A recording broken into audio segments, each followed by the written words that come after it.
أعوذ بالله من الشيطان الرجيم. بسم الله الرحمن الرحيم. إنا نحن نحيي الموتى ونكتب ما قدموا وآثارهم وكل شيء أحصيناه في إمام مبين. സ്നേഹമുള്ള സഹോദരന്മാരെ, സഹോദരിമാരെ, സകല പ്രപഞ്ചങ്ങളും സൃഷ്ടിച്ച് സംരക്ഷിച്ച് പരിപാലിച്ചു കൊണ്ടിരിക്കുന്ന ഏകനായ അള്ളാഹുവിൻ്റെ വിധിവിലക്കുകൾക്ക് വിധേയമായി ജീവിതത്തിലെ വ്യക്തിപരവും കുടുംബപരവും സാമൂഹികവുമായ എല്ലാ മേഖലകളിലും യഥാവിധി തഖ്വ പാലിക്കുവാൻ, യഥാർത്ഥ മുത്തഖികളായി ജീവിതം നയിക്കുവാൻ എന്നെയും നിങ്ങൾ ഓരോരുത്തരെയും ആദ്യമായി വസിയത്ത് ചെയ്യുകയാണ്, ഉപദേശിക്കുകയാണ്. നമ്മുടെ ഇഹ പര ജീവിത വിജയം തഖ്വാബോധവുമായി ബന്ധപ്പെട്ട് നിൽക്കുന്നു. പടച്ച തമ്പുരാൻ അവൻ്റെ മുത്തഖികളായ ഇഷ്ടദാസരിൽ ഉൾപ്പെടുത്തി നമ്മെ അനുഗ്രഹിക്കുമാറാവട്ടെ.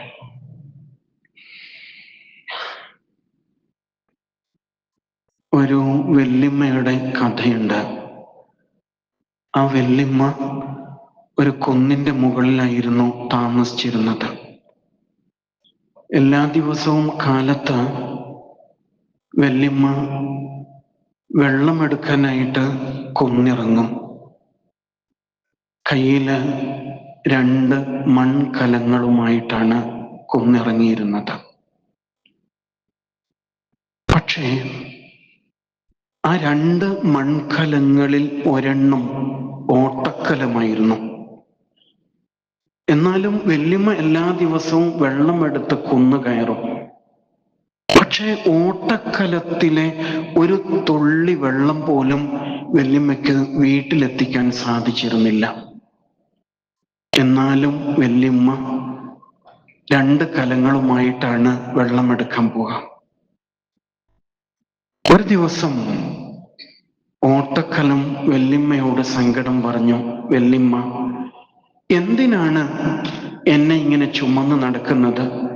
ഒരു തുള്ളി വെള്ളം പോലും വല്യമ്മയ്ക്ക് വീട്ടിലെത്തിച്ചു തരാൻ എനിക്ക് കഴിയുന്നില്ലല്ലോ. അതുകൊണ്ട് വല്യമ്മ എന്നെ എറിഞ്ഞുടച്ചു കളയണം എന്ന് ഓട്ടക്കുളം സങ്കടപ്പെട്ടു. അപ്പൊ വല്യമ്മ പുഞ്ചിരിച്ചു. പിറ്റേ ദിവസം പിന്നെയും വല്യമ്മ 2 കുടങ്ങളുമായിട്ട് വെള്ളം എടുത്ത് കുന്ന് കയറുകയാണ്. ആ സമയത്ത് വല്യമ്മ ഓട്ടക്കുടത്തിന് ഒരു കാഴ്ച കാണിച്ചു കൊടുത്തു. നീ കണ്ടോ, ഞാൻ വെള്ളമെടുത്ത് മുകളിലോട്ട് കയറുമ്പോ നിന്നെ എൻ്റെ ഇടതും വലതും കൈകളിൽ മാറി മാറിയാണ് പിടിക്കാറ്.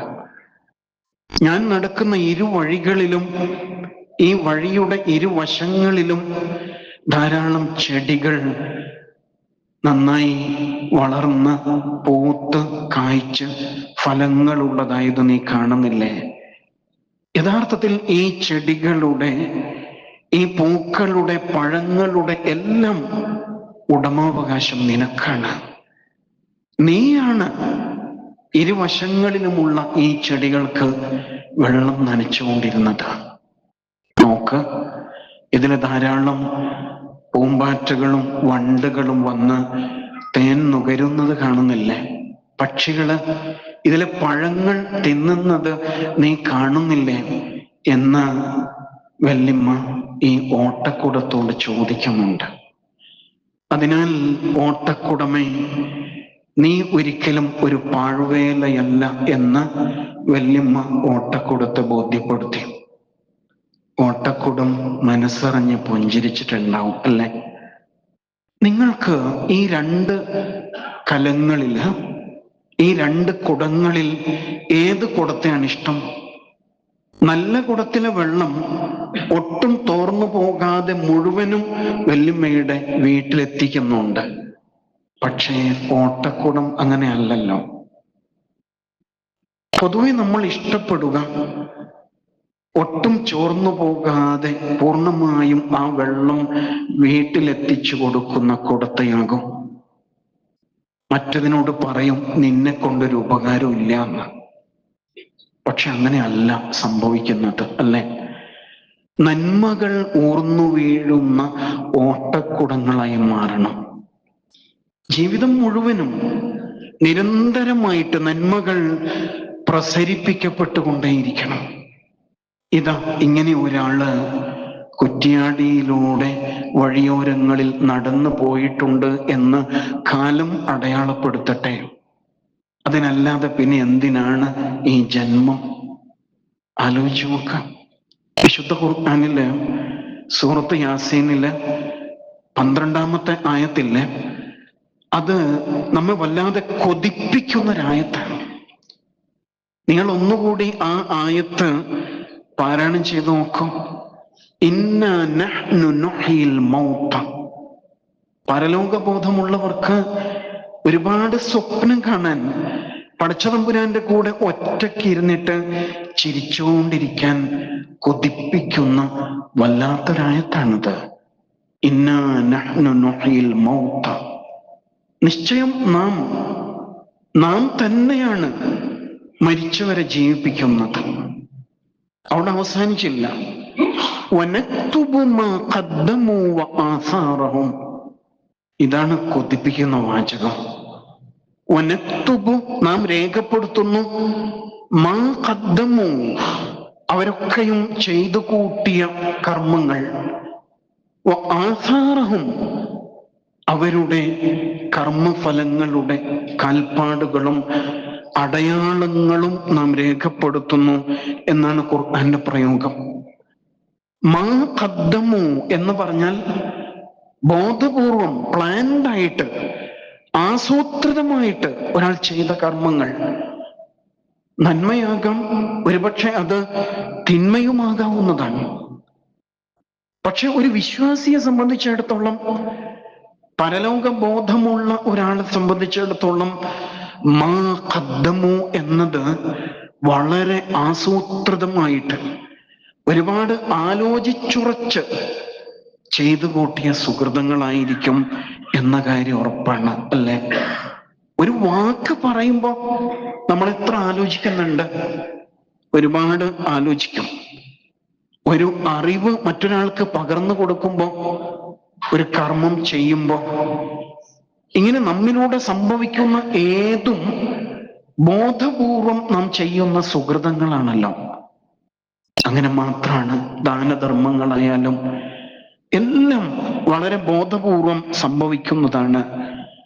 അങ്ങനെ നിരന്തരമായി നമ്മിലൂടെ ഒരു ദിവസം എത്ര നന്മകൾ സംഭവിക്കുന്നുണ്ടാവും?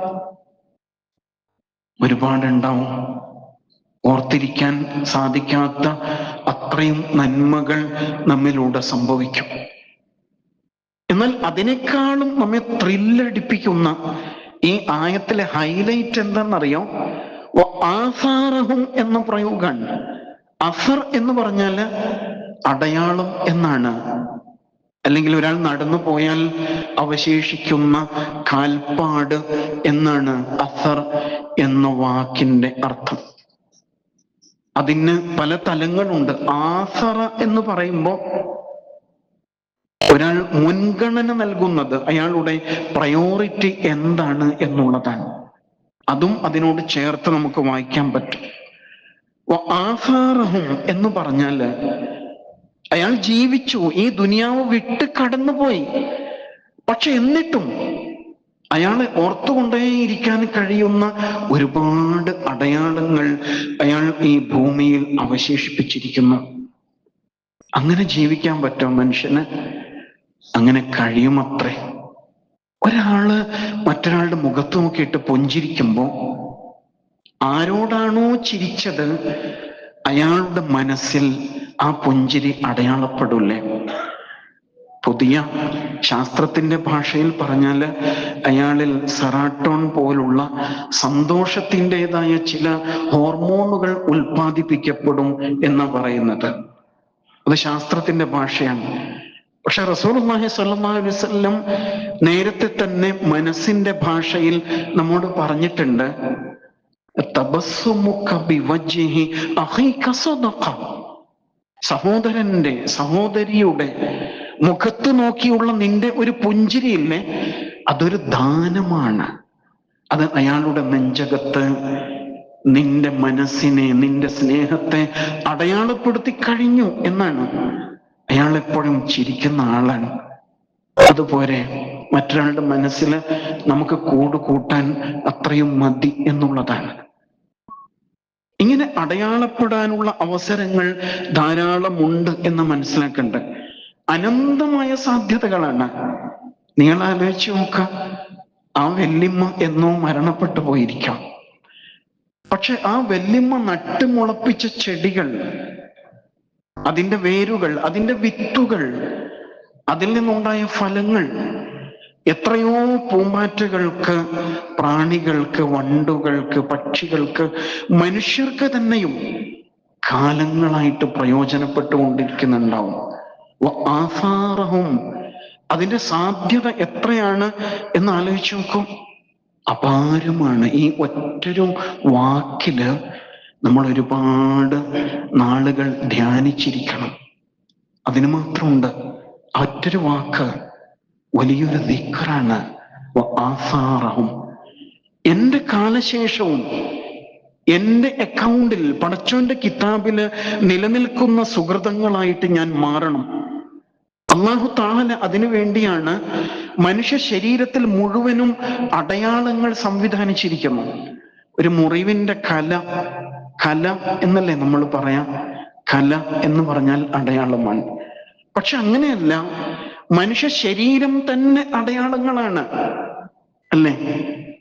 ആധാറും പാസ്പോർട്ടും പലതരം സ്കാനിങ്ങും എയർപോർട്ടില് ഇന്ന് നമ്മൾ ഐഡന്റിഫൈ ചെയ്യപ്പെടുന്നതും എല്ലാം നമ്മുടെ ശരീരത്തിലെ അടയാളങ്ങളാണ്. വിരൽത്തുമ്പ്, കണ്ണ്, മുടി. ഫോറൻസിക് ഡിപ്പാർട്ട്മെന്റില്, കുറ്റാന്വേഷണ സംവിധാനത്തിൽ മുഖ്യമായ ഒരു അടയാളമാണ് മനുഷ്യ ശരീരം മുഴുവനും. ഒരു മനുഷ്യന്റെ ശരീരത്തിന്റെ യാതൊരു സാമ്യതയും മറ്റൊരാളുടെ ശരീരത്തിൽ ഇല്ലെന്ന് പറയുന്നത്. ഒറ്റ നോട്ടത്തിൽ ഒന്നാണ്. പക്ഷെ അങ്ങനെ അല്ലത്രേ. അല്ലാഹു തആല ഇങ്ങനെ തംസപ്പ് കാണിച്ചില്ലേ ഖുർആനില്, അല്ലെ? ഇങ്ങനെ കാണിച്ചു, ബലാ ഖാദിരീൻ അലാ അൻ നുസവ്വിയ ബനാന. എന്താ നിങ്ങൾ കരുതുന്നത്? നിങ്ങളെ ഉയർത്തെഴുന്നേൽപ്പിച്ച് മണ്ണോട് ചേർന്ന് പോയ ശരീരഭാഗങ്ങളെ, ആ എല്ലിൻ കഷ്ണങ്ങളെ കൂട്ടിയോജിപ്പിച്ച് പുനഃസൃഷ്ടിക്കുവാൻ സാധ്യമല്ലെന്നാണോ നിങ്ങൾ കരുതുന്നത്? ബലാ ഖാദിരീൻ, നാം കഴിവുള്ളവനാണ്. അല്ലാഹു പറയുന്നുണ്ട്, അലാ അൻ നുസവ്വിയ ബനാന. ഈ വിരൽ തുമ്പുകളെ ശരിപ്പെടുത്തിയ നമുക്ക് അതിന് കഴിയും എന്ന് അല്ലാഹു തആല. ആലോചിക്കേണ്ട വിഷയമാണിത്. ഒരു 2-3 നൂറ്റാണ്ടാകുന്നേ ഉള്ളൂ ഈ ഫിംഗർ പ്രിന്റുമായി ബന്ധപ്പെട്ടുള്ള കുറ്റാന്വേഷണ സംവിധാനങ്ങൾ നമ്മുടെ ആധുനിക ലോകത്ത് പ്രയോജനപ്പെടുത്തപ്പെടാൻ തുടങ്ങിയിട്ട്. ബ്രിട്ടീഷ് ഇന്ത്യയിലാണ് അത്രേ അത് ആദ്യമായിട്ട് പരീക്ഷിക്കപ്പെട്ടത് എന്ന് പറയുന്നുണ്ട്. ആലോചിച്ച് നോക്ക്, ഒരു കുഞ്ഞ് ഗർഭാശയത്തിൽ രൂപം കൊള്ളുമ്പോൾ 3 മാസം ആകുമ്പോഴേക്ക് അതിൻ്റെ വിരലില് അടയാളങ്ങൾ രൂപപ്പെടുമത്രേ. പിന്നീട് ഒരുപക്ഷെ ആ തൊലി ഇല്ലാതെയാകുമ്പോഴും അതിൻ്റെ മദർ ലെയർ അവിടെ തന്നെ ഉണ്ടാകുമത്രേ. ഒരു ശവശരീരം ജീർണിച്ചു പോയാൽ പോലും അതിൽ നിന്ന് ആ വിരലടയാളത്തെ വേർതിരിച്ചെടുക്കാൻ കഴിയുമത്രേ. സാധ്യതകളാണ്. എന്തിനായിരിക്കും അല്ലാഹു തആല ഇങ്ങനെ ഇത്രയും അടയാളപ്പെടുന്ന രൂപത്തില് മനുഷ്യ ശരീരത്തെ സംവിധാനിച്ചത്? എന്തിനായിരിക്കും? ഇതിനാണ്. ആസാറഹും, നിന്റെ ഒരു സുഹൃതവും പാഴായി പോവില്ല. നീ എന്ത് ചെയ്താലും, നീ ഒരാളെ ചേർത്ത് പിടിച്ചാൽ, ഒന്ന് തലോടിയാൽ, സാരമില്ല കേട്ടോ, ഞാൻ എൻ്റെ കൂടെ എന്നൊന്ന് മൊഴിഞ്ഞാൽ എല്ലാം രേഖപ്പെടുകയാണ്. നമ്മുടെ കയ്യിലെ എന്തൊരു അത്ഭുതം എന്നറിയോ? ഒരു ദിവസം എവിടെയൊക്കെയാണ് നമ്മുടെ ഇതിങ്ങനെ ടച്ച് ചെയ്തുകൊണ്ടേ ഇരിക്കുന്നത്. ഇപ്പൊ കൂടുതലും ഈ ചൂണ്ട് വിരല് സ്ക്രീനിൽ ടച്ച് ചെയ്തുകൊണ്ടേ ഇരിക്കുന്ന കാലമാണ്. നിങ്ങൾ ഒന്നുകൂടി നോക്ക്, ഇതൊട്ടും തേഞ്ഞു പോകുന്നില്ലല്ലോ, തേഞ്ഞു പോകുന്നില്ല. ഒരു ദിവസം നമ്മൾ എത്ര പേർക്ക് കൈ കൊടുക്കുന്നുണ്ട്, എത്ര പേരെ ചേർത്ത് പിടിക്കുന്നു, എത്ര നന്മകൾ ഈ കൈകൾ കൊണ്ട് ചെയ്തുകൊണ്ടിരിക്കുന്നു. ഒന്നും പാഴാവുകയില്ല. വകുല്ല ശൈഇൻ അഹ്സൈനാഹു ഫീ ഇമാമിൻ മുബീൻ എന്ന് അല്ലാഹു പറയുമ്പോ എല്ലാം ഭദ്രമായ സുവ്യക്തമായ ഒരിടത്ത് രേഖപ്പെടുന്നുണ്ടെന്നാണ്. എല്ലാം, ഒന്നും പാഴ്വേലയല്ല എന്ന് അല്ലാഹു പറയുന്നു. നമ്മുടെ നന്മകൾക്ക് കൂടുതൽ കൂടുതൽ പ്രചോദനം നൽകാനാണ് പടച്ചവൻ അങ്ങനെ പറഞ്ഞത്. ശബ്ദം പോലും വീണ്ടെടുക്കപ്പെടുമെന്നാ പറയുന്നത്. മുൻഗാമികളുടെ ഒരുപക്ഷെ പ്രവാചകൻ സല്ലല്ലാഹു അലൈഹി വസല്ലമയുടെ ശബ്ദം അന്തരീക്ഷത്തിൽ നിന്ന് വീണ്ടെടുക്കാൻ കഴിയും വിധത്തില് ശാസ്ത്ര അന്വേഷണം പുരോഗമിച്ചു കൊണ്ടേയിരിക്കുന്ന കാലത്താണ് നമ്മൾ ഉള്ളത് എന്ന് മനസ്സിലാക്കേണ്ടത്. ഇങ്ങനെ സ്വയം ഭൂമിയിലൂടെ സഞ്ചരിച്ചും മനുഷ്യരെ ചേർത്ത് പിടിച്ചും സുഹൃതങ്ങൾ ചെയ്തും തേഞ്ഞ് ഒടുവിൽ അങ്ങനെ അങ്ങ് ഈ ഭൂമിയിൽ നിന്ന് ഇല്ലാതെയായി പോകുമ്പോൾ നമ്മൾ സ്വർഗത്തില് പുനർജനിക്കും, അല്ലേ? ഈ ലോകത്ത് ഇല്ലാതെയായി തീരുമ്പോ അവിടെ മുതൽ നമ്മൾ സ്വർഗത്തില് പിറക്കാൻ തുടങ്ങുകയാണ്. സുബ്ഹാനല്ലാഹ്. അങ്ങനെ ആലോചിക്കുമ്പോഴാണ് അതിൻ്റെ അനന്ത സാധ്യത നമുക്ക് മനസ്സിലാകും. ഇപ്പൊ ഒരു ഉമ്മ, ആ ഉമ്മയുടെ വിരൽ തുമ്പ് ആ കുഞ്ഞിന്റെ ശരീരഭാഗം മുഴുവനും സ്പർശിച്ച് കടന്നു പോകുന്നുണ്ടാവും നിരന്തരം. ശരിക്കും ഉമ്മ ആ കുഞ്ഞിനെ രൂപപ്പെടുത്തുന്ന ഒരു ശില്പിയായിട്ട് മാറുകയാണ്. ആ ഉമ്മയുടെ പ്രതിഫലം എത്രയാണ്! അതുകൊണ്ടല്ലേ അല്ലാഹുവിന്റെ റസൂൽ സ്വല്ലല്ലാഹു അലൈഹി വസല്ലം പറഞ്ഞു വെച്ചത്, ആ ഉമ്മാന്റെ കാൽച്ചുവട്ടിലാണ് സ്വർഗം. ദാനധർമ്മങ്ങളും അങ്ങനെയാണ്, ഒരു അടയാളപ്പെടലാണ് ശരിക്കും, അല്ലേ? മരണാനന്തരവും പ്രയോജനം ചെയ്യുന്ന ദാനധർമ്മങ്ങൾ, അങ്ങനെ ചിലത് ചെയ്തു വെക്കണം. ചില ഫിക്സഡ് ഡെപ്പോസിറ്റുകൾ നമ്മുടെ ജീവിതത്തിൽ രൂപപ്പെടുത്തണം. സദഖ ജാരിയ എന്ന് റസൂൽ സല്ലല്ലാഹു അലൈഹി വസല്ലം നടത്തിയ പ്രയോഗം അതാണ് പറഞ്ഞു തരുന്നത്. മനുഷ്യന്റെ ഹൃദയങ്ങളിലും പടച്ചോന്റെ കിതാബിലും രേഖപ്പെടുന്നതാകണം നമ്മുടെ ഓരോ അനക്കങ്ങളും ഓരോ അടക്കങ്ങളും എന്ന് മനസ്സിലാക്കേണ്ടത്. അതെവിടെയെങ്കിലും ഡൊണേറ്റഡ് ബൈ എന്ന് എഴുതി വെക്കുന്നതിൽ അവസാനിക്കേണ്ട കാര്യമാകരുത്. നിങ്ങൾ ഓർത്തു നോക്ക്, നമ്മുടെ ഈ പീസ് സ്ക്വയർ ഇവിടെ വീഴുന്ന ഓരോ സുജൂദും ആരുടെയൊക്കെ കിതാബിലായിരിക്കും അതിന് പ്രതിഫലം പോകുന്നത്. അത് വലിയൊരു നെറ്റ്വർക്ക് സിസ്റ്റമാണ് ശരിക്കും. നമ്മളിവിടെ സുജൂദ് ചെയ്യുമ്പോൾ നമ്മുടെ കിതാബിൽ അത് രേഖപ്പെടും. പിന്നെയോ ഈ കാർപ്പറ്റ് നൽകിയ ആള്, ഇവിടെ നിലം നൽകിയ ആള്, ഈ ചുമരും, ഇങ്ങനെ ഇതിലെ ഓരോ മൺതരികളുടെയും പ്രതിഫലം ഇതുമായിട്ട് ഏതൊക്കെ അർത്ഥത്തിൽ ചേർന്ന് നിൽക്കുന്നുണ്ടോ, ഏതൊക്കെ മനുഷ്യർ ലോകത്തിന്റെ നാനാഭാഗത്തുള്ളവർ, അവരുടെ ഒക്കെയും കിതാബില് രേഖപ്പെട്ടുകൊണ്ടിരിക്കുകയാണ്. സുബ്ഹാനല്ലാഹ്, അനന്ത സാധ്യതയാണ്. അതുകൊണ്ടാണ് നമ്മൾ ഫർള് നമസ്കരിച്ചെടുത്ത് നിന്ന് അല്പം മാറിയിട്ട് സുന്നത്ത് നമസ്കരിക്കുന്നത്.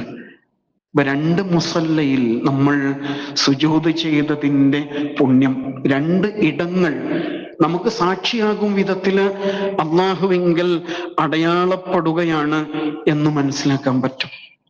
നന്മകളുടെ സാധ്യത അപാരമാണ്. അതിൽ ഇങ്ങനെ ഖിയാമത്ത് വരെ ലക്ഷ്യം വെച്ചുകൊണ്ടുള്ള സ്ഥിര നിക്ഷേപങ്ങൾ ഉണ്ടാവണം. ഫിക്സഡ് ഡെപ്പോസിറ്റുകൾ അങ്ങനല്ലേ ബുദ്ധിയുള്ളവർ ചെയ്യാം, അങ്ങനെയാണ് ചെയ്യാം. കുറ്റ്യാടിയിൽ ബൈപ്പാസ് വരുമ്പോൾ ആ പ്ലാൻ വരുമ്പോഴത്തേക്ക് പലരും അവിടെ ഭൂമി വാങ്ങിച്ചിട്ട് കഴിഞ്ഞിട്ടുണ്ടാവും. അയാള് നല്ല കച്ചവടക്കാരനുള്ള ആളാണ് എന്ന് നമ്മൾ പറയൂല അങ്ങനെയുള്ളവരെ പറ്റിയിട്ട്. അങ്ങനെയാണ്. പക്ഷെ ആ കച്ചവട മനസ്സ് സ്വർഗത്തിന് വേണ്ടി കൂടിയാകുമ്പോൾ അത് അനന്തമായ സാധ്യതയായിരിക്കും. ലോകത്തെ ഏറ്റവും പഴക്കം ചെന്ന ബാങ്ക് അക്കൗണ്ട് ആരുടേതാണ്? കഴിഞ്ഞ ദിവസം സോഷ്യൽ മീഡിയയിൽ വന്ന ഒരു കുറിപ്പിന് ഒരുപാട് പ്രതികരണങ്ങൾ ഉണ്ടായി. ലോകത്തെ ഏറ്റവും പഴക്കം ചെന്ന ബാങ്ക് അക്കൗണ്ട് ആരുടേതാണ്? ആധുനിക ബാങ്കിങ് സിസ്റ്റം വന്നിട്ട് ഒരു നൂറ്റാണ്ടാകുന്നേ ഉള്ളൂ അല്ലേ? എന്നാൽ മനുഷ്യൻ സമ്പത്ത് കൈകാര്യം തുടങ്ങിയിട്ട് മനുഷ്യ കാലം മുതൽ, തുടക്കം മുതൽക്ക് തന്നെ ഉണ്ടാകും എന്ന് കരുതാം. ഈ ചോദ്യത്തിന്റെ ഉത്തരം ആരുടെ പേരിലായിരിക്കും? ആദ്യത്തെ ബാങ്ക് അക്കൗണ്ട്, ആദ്യത്തെ fixed account Usman bin Affan റളിയല്ലാഹു അൻഹുവിന്റെ പേരിലാണ്. അപ്പൊ നമ്മൾ യുക്തിപരമായിട്ട് ആലോചിക്കും, 1400 കൊല്ലം മുമ്പ് അന്ന് ബാങ്കിങ് സിസ്റ്റം ഒന്നും ഇല്ലല്ലോ എന്നായിരിക്കും ആലോചിക്കുക. ഉസ്മാൻ റളിയല്ലാഹു അൻഹു അന്ന് മദീനയില് ഒരു കിണർ വിലക്ക് വാങ്ങിച്ചില്ലേ? ബിർ റൂമ എന്നാണ് കിണറിന്റെ പേര്. ബിർ ഉസ്മാൻ എന്ന പേരിലും അറിയപ്പെടുന്നുണ്ട്. അതൊരു യഹൂദന്റെ കയ്യിലുള്ള കിണറാണ്. വിശ്വാസികൾക്ക് വെള്ളം കിട്ടാതെ പ്രയാസപ്പെടുന്ന വേളയിൽ മദീനയിലെ മനുഷ്യർ പ്രയാസപ്പെട്ടുകൊണ്ടിരിക്കെ ഈ യഹൂദൻ വെള്ളം ഇങ്ങനെ എണ്ണ കോരിയെടുക്കും പോലെ കോരിയെടുത്ത് അളന്നു കൊടുത്ത് വലിയ വിലക്ക് വിറ്റോണ്ടിരിക്കുകയാണ്. ആ സമയത്താണ് ഉസ്മാൻ ബിൻ അഫ്ഫാൻ റളിയല്ലാഹു അൻഹു ആ കിണർ വിലക്ക് വാങ്ങിക്കുന്നത്. അയാൾക്ക് സ്വർഗം ഉറപ്പാണ് എന്ന് റസൂൽ സല്ലല്ലാഹു അലൈഹി വസല്ലമയുടെ വാഗ്ദാനമായിരുന്നു അതിന്റെ പ്രേരണ. ഇന്നും ആ കിണറും തോട്ടവും അവിടെ ഉണ്ട്. അവിടെ പിന്നീട് 1500-ലേറെ ഈന്തപ്പനത്തോട്ടങ്ങൾ ഉണ്ടായി, ഈ വെള്ളം ഉപയോഗിച്ച് ഉണ്ടായി. ഉസ്മാനിയ ഖിലാഫത്തില് അത് കൂടുതൽ പരിചരിക്കപ്പെട്ടു.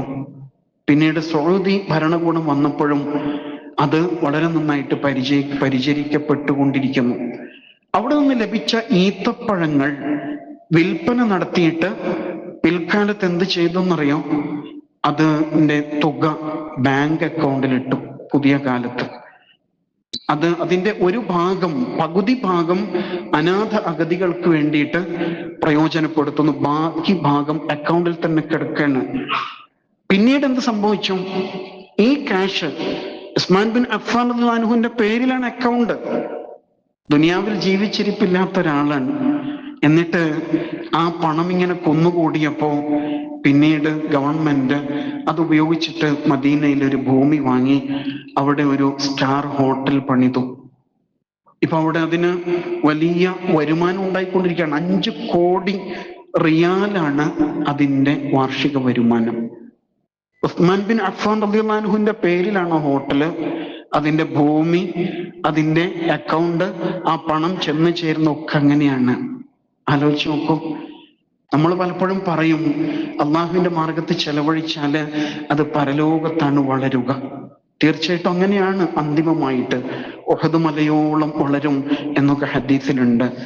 എന്നാൽ ദുനിയാവിൽ തന്നെ ഉസ്മാൻ ബിൻ അഫ്ഫാൻ റളിയല്ലാഹു അൻഹുവിന്റെ പേരിൽ തന്നെ ഇപ്പോഴും സൗദിയിലെ വളരെ പ്രസിദ്ധമായ ഒരു ബാങ്കില് അക്കൗണ്ട് ഉണ്ട്.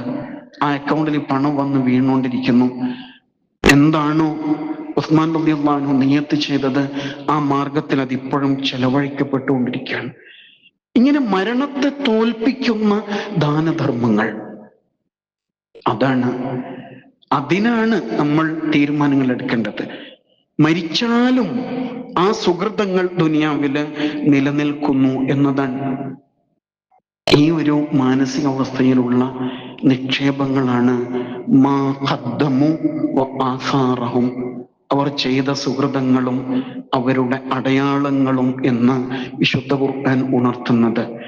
ആയിഷ റളിയല്ലാഹു അൻഹ ഒരിക്കലും ഒരു ആടിനെ ബലി നൽകിയിട്ട് അതിന്റെ മാംസം ദാനം ചെയ്തു. എന്നിട്ട് അതിന്റെ നല്ലൊരു ഭാഗം, ഒരു പീസ് റസൂൽ സല്ലല്ലാഹു അലൈഹി വസല്ലം വേണ്ടിയിട്ട് എടുത്തു വെച്ചു.